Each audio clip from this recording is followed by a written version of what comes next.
Hey guys what's up. तो स्वागत है आपका एक नई वीडियो में। मैं हूं सम्राट चौधरी और आप देख रहे हैं मेरे चैनल वर्ल्ड रिएक्शंस को। तो बहुत सालों पहले मेरे एक दोस्त ने बोला था कि पता है कंबोडिया नाम का एक देश है। उस टाइम पे पहली बार इस देश का नाम सुन रहा था मैं, पहले कभी सुना ही नहीं था। तो कंबोडिया एक देश है जहाँ पे बहुत कम मतलब कितना 1200 रुपये में 5 स्टार होटल में स्टे करने को मिल रहा है और साथ में मसाज वगैरह ये सब भी मिल रहा है। तो तब मैंने कंबोडिया का नाम सुना था। और यहाँ पे एक बात है कि सस्ती चीज़ों के बहुत सारे कस्टमर होता है, लेकिन वो क्वालिटी में अच्छा कभी होता नहीं है। तो आज नहीं तो कल जो है वो होना ही था। तो अपना क्वालिटी जो है कंबोडिया ने दिखा दिया। और आजकल जो ब्लॉगिंग का कल्चर हो गया है, तो बहुत सारे यहाँ के देश जो कि ब्लॉगर वहाँ पे चले जाते हैं और वहाँ पे फिर वो कंबोडिया को यहाँ पे बोल रहे हैं कि ड्रीम लैंड समझ रही थी ये लड़की। और वहाँ पे जाके उसकी जो ड्रीम लैंड है वो हेल लैंड बन गया। उसके साथ कुछ ऐसा हुआ। तो उसके साथ आखिर में ऐसा क्या हुआ वो हम इस वीडियो में देखेंगे। और बहुत सारे इंडियंस आजकल सोचते हैं कि इंडिया के बाहर जो भी देश है वो हेवन है। कनाडा वगैरह यूएसए तो ये तो टॉप डेस्टिनेशन है। और कनाडा में इतना घटिया घटिया चीज़ें हो रहा है। इवन मेरा एक जो पार्टनर और इन्वेस्टर था जो मेरे फिल्म्स के लिए इन्वेस्ट करते हैं, मल्टीपल है, मैं जो कि एडवर्टाइजमेंट भी आता है, मैं मल्टीपल इन्वेस्टर्स के लिए फिल्म बना के उनको इनकम का ज़रिया कर देता हूँ। तो वो बहुत अच्छे से जो है इन्वेस्ट कर रहे थे, लेकिन अचानक कुछ एक ऐसा चीज़ हुआ जिससे वो अचानक से गायब हो गए। तो मैंने 2-3 बार कॉल किया तो पता चला कि वो बेसिकली ट्रक चलाते थे कनाडा में। और कनाडा में ट्रक रख के जैसे ही वो कहीं पे गए थे, वहाँ पे इवन सिक्योरिटी भी थी, बट सिक्योरिटी जो है इतना मतलब स्ट्रिक्ट नहीं था। पेमेंट के ऊपर भी सिक्योरिटी डिपेंड करता है कहाँ पे ट्रक रख रहे हैं आप। तो इंडिया में तो आप बहुत सारी जगह पे ऐसे ही ट्रक रख के जा सकते हैं, कोई ऐसा चोरी करेगा नहीं। अगर कोई रिमोट एरिया छोड़ दे तो हम शहरों में तो मैंने सुना नहीं है कि कोई ट्रक चोरी हो गया। बट कनाडा में जो है वहाँ से उनकी ट्रक चोरी हो गई है। और उन्होंने बोला कि ये सब चीज़ काफ़ी आम बात हो गई है यहाँ पे। अभी तो मतलब उनकी तो सिर्फ चोरी हुई है, ऐसे भी बहुत सारे ये हैं जहाँ पे चाकू छुरा दिखा के, बंदूक दिखा के, चाबी सिंपली जो है टेक मतलब ले लेते हैं और वो जो है अपनी गाड़ी लेके जो है कस्टमर्स लोगों की गाड़ी लेके वहाँ पे भाग जाते हैं। ये तो एक हुआ, और भी बहुत सारे जो क्राइम्स है, थेफ्ट्स है, आए दिन होता रहता है। और ये तो हाल है बेसिकली। अभी मैं एक यूएसए की आदमी की एक व्लॉग देख रहा था इंडिया में आके। तो उन्होंने कहा कि इंडिया में केओस है, लेकिन फिर भी एक सिस्टमेटिक चीज़ है। आपको पता है कि अचानक से कोई आके आपको शूट नहीं करेगा, अचानक से आके कोई आपको मारेगा नहीं, कोई कैरन आके जो है सोशल जस्टिस वॉरियर आके यहाँ पे ज्ञान नहीं पेलेगा। ये सब चीज़ जो है, नमूने जो है ये यूएसए और यूएस में ही मिलते हैं। तो आप पता नहीं, पहले फिर भी आप बोल सकते थे कि वेस्ट और ये जो है डिफरेंस ज़्यादा था, लेकिन आजकल जो है पता नहीं इंडिया ने ज़्यादा डेवलप कर लिया या फिर इन सब देशों ने जो है डेवलपमेंट और उनका डिटोरिएट कर गया। बट अभी अंतर कुछ ज़्यादा है नहीं। इनफैक्ट बहुत सारी चीज़ों में तो इंडिया में ही रहना आपके लिए ज़्यादा बेटर है। तो खैर हम अभी ये वीडियो देखते हैं कंबोडिया में इंडियन लड़की की क्या एक्सपीरियंस थी। So let's start. นี่คือเรื่องราวของสาวอินเดียตาคมผมยาวคนหนึ่ง यह कहानी है एक तीखी आंखों वाली, लंबे बालों वाली इंडियन लड़की की जो कंबोडिया घूमने के लिए निकली थी। वह वहां की जीवन शैली और खूबसूरती को करीब से महसूस करना चाहती थी। उसने सब कुछ अच्छे से योजना बनाई थी। उसे लगा था कि यह एक शांत सरल यात्रा होगी जहां वह नई कल्चर देखेगी और सुंदर समुद्र तटों का आनंद लेगी। लेकिन जब उसने इसे खुद अनुभव किया तब उसे एहसास हुआ कि यह यात्रा उसकी जिंदगी के सबसे महंगे सबकों में से एक बन गई। उसकी यात्रा शुरू हुई सीम रीप से फ्नॉम पेन तक की एक नाइट बस से। बाहर से बस अच्छी दिख रही थी, लेकिन टिकट की कीमत बहुत ज्यादा थी, कुछ ही घंटों की दूरी के लिए लगभग $16। बस के अंदर हालात उम्मीद के मुताबिक नहीं थे। केबिन में एक भी लाइट नहीं थी। उसे पूरी रात अंधेरे में ही गुजारनी पड़ी, थकी हुई भूखी, क्योंकि बस में चढ़ने से पहले कहीं भी खाना मिलने की जगह नहीं थी। ร้านไหนที่ขายอาหารมังสวิรัติให้เธอกินเลย उसे खाने के लिए कोई भी शाकाहारी चीज नहीं मिल रही थी।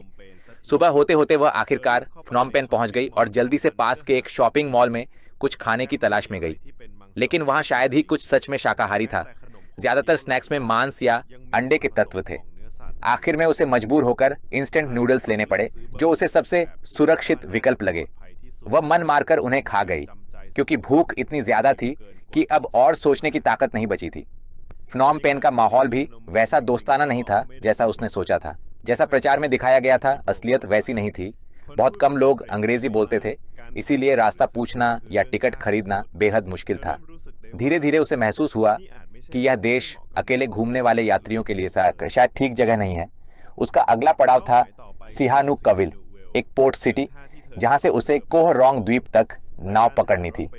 लेकिन वहां तक पहुंचने के लिए गाड़ी ढूंढना बहुत झंझट भरा साबित हुआ। हर एजेंसी अलग अलग समय और कीमतें बता रही थी।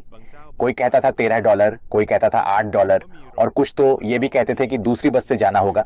เรียกว่าทุกอย่างขึ้นอยู่กับโชคชะตาและอารมณ์ของคนขายเท่านั้น कुछ लोग कहते थे कि वहां कोई बस ही नहीं है। सब कुछ बहुत उलझा हुआ था। ऐसा लग रहा था कि यहाँ हर चीज किस्मत और बेचने वाले के मूड पर ही निर्भर करती है। आखिरकार उसकी किस्मत ने साथ दिया। एक लोकल महिला ने उसे एक मिनी वैन के बारे में बताया जिसमें बस एक आखिरी सीट बची थी। वह उसमें चढ़ गई और यात्रा जारी रखी। राहत तो मिली, लेकिन मन ही मन वह सोचने लगी कि इस देश में सब कुछ कितना डिसऑर्गेनाइज्ड है। जब वह सिहानुकविल पहुंची तो नजारा देखकर दंग रह गई। पूरा इलाका चीनी इमारतों, दुकानों और होटलों से भरा हुआ था। लगभग सभी साइन बोर्ड चीनी भाषा में थे। चारों ओर अधूरी या छोड़ी गई इमारतें भी बहुत थीं। ये वही शहर था जो कभी एक पॉपुलर टूरिस्ट डेस्टिनेशन माना जाता था, लेकिन अब यह फॉरेन इन्वेस्टर्स के हाथों पूरी तरह बदल चुका था। यह अब वह सुंदर समुद्री शहर नहीं रहा जिसकी उसने कल्पना की थी। लंबी और थकाऊ यात्रा के बाद वह अंततः बंदरगाह पहुंची ताकि कोह रोंग द्वीप के लिए नाव पकड़ सके। लेकिन जैसे ही वह पहुंची, पता चला कि आखिरी नाव निकल चुकी है, जबकि तब दोपहर के सिर्फ 2 बजे थे। बाद में उसे पता चला कि कोह रोंग जाने के टिकट पहले से खरीदने पड़ते हैं।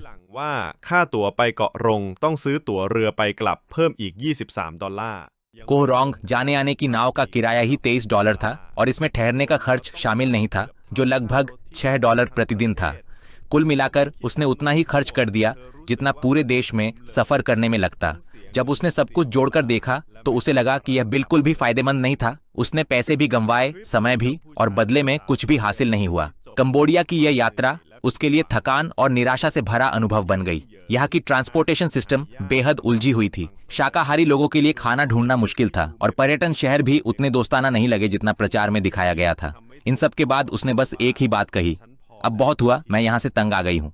तो दोस्तों, ये थी एक और सच्ची कहानी एक विदेशी यात्री की जो कंबोडिया की सुंदरता देखने आई थी, लेकिन उसने यहाँ का वो पहलू देखा जिसके बारे में बहुत कम लोग जानते हैं। इस कहानी के लिए वीडियो के मालिक को धन्यवाद। चैनल को सब्सक्राइब करना ना भूलें। अगली वीडियो में फिर मिलते हैं। Good bye. ผมขอขอบคุณเรื่องราวของเจ้าของคลิปมาณที่นี้ด้วย อย่าลืมกดติดตามแล้วเจอกันใหม่คลิปหน้า สวัสดีครับ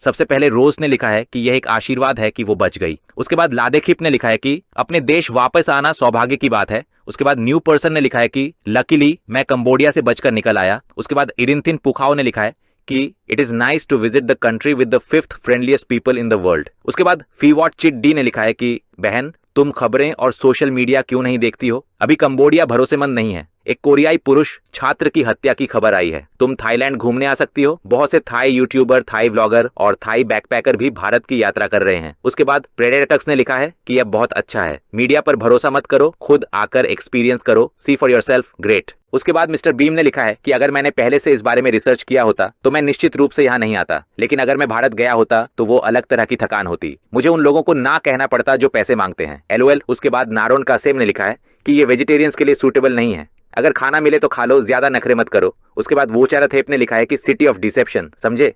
सोशल मीडिया पे जो कुछ तुम मानते हो उस पर भरोसा मत करो, क्योंकि उन्होंने सारी जानकारी बदल दी है। मैंने बहुत सारे कमेंट्स देखे हैं जहां लोगों ने पूछा, क्या तुमने कंबोडिया टूर पर जाने से पहले ठीक से रिसर्च की थी? उन्हें मैं यह कहना चाहता हूं कि कंबोडिया में यात्रा, जिसे अक्सर शानदार मंदिरों और खूबसूरत प्राकृतिक दृश्यों के साथ एक विदेशी गंतव्य के रूप में दिखाया जाता है, अविश्वसनीय रूप से खतरनाक और मुश्किल साबित हो सकती है, खासकर उन पर्यटकों के लिए जो पूरी तरह तैयार नहीं हैं। यही कारण है कि निराश यात्रियों के बीच इसे सिटी ऑफ डेल्यूजन कहा जाता है। सबसे बड़ी समस्याओं में से एक है धोखाधड़ी और अधिक शुल्क लेने की प्रथा। टुक टुक चालक, स्ट्रीट वेंडर और यहाँ तक कि स्थानीय गाइड अक्सर विदेशियों का फायदा उठाते हैं, कीमतों को अत्यधिक बढ़ा देते हैं या आकर्षणों और सेवाओं के बारे में मिसलीडिंग इंफॉर्मेशन देते हैं। कई यात्रियों ने यह अनुभव साझा किया है कि उन्हें महंगे टूर, नकली टिकट या अनावश्यक सेवाओं के लिए दबाव डाला गया। स्पष्टता या बातचीत करने का प्रयास कभी कभी आक्रामक व्यवहार का कारण बन सकता है। इससे पर्यटकों के मन में लगातार सावधानी और अविश्वास की भावना पैदा होती है, जिससे यात्रा का आनंद कम हो जाता है। सुरक्षा भी एक बड़ी चिंता का विषय है। छोटे मोटे अपराध जैसे पिक पॉकेटिंग, बैग छीनना और होटल के कमरों से चोरी विशेष रूप से फ्नॉम पेन और सीम रीप जैसे बिजी टूरिस्ट एरिया में आम है। रात में यात्रा विशेष रूप से जोखिम भरी होती है क्योंकि सड़कें खराब रोशन है, ड्राइविंग लापरवाह है और भरोसेमंद ट्रांसपोर्टेशन ऑप्शंस कम है। मेजर सिटीज के बाहर की सड़कें अक्सर कच्ची या गड्ढों से भरी होती हैं और चालक अक्सर ट्रैफिक नियमों की अनदेखी करते हैं, जिससे मोटरसाइकिल किराए पर लेना या स्थानीय परिवहन जीवन के लिए खतरा बन सकता है। यहाँ तक कि सार्वजनिक बसें जो सुरक्षित विकल्प लग सकती हैं, तेज गति, अधिक लोडिंग और उचित रखरखाव की कमी के कारण दुर्घटनाओं की उच्च संभावना रखती है। हालांकि कंबोडिया में सांस्कृतिक और प्राकृतिक आकर्षण देखने लायक हैं। धोखाधड़ी, छोटे अपराध, अनसेफ ट्रांसपोर्टेशन, भ्रष्टाचार, पुअर हेल्थ सर्विसेज और भाषा की बाधाओं का संयोजन इसे यात्रा के लिए जोखिमपूर्ण और चुनौतीपूर्ण बनाता है।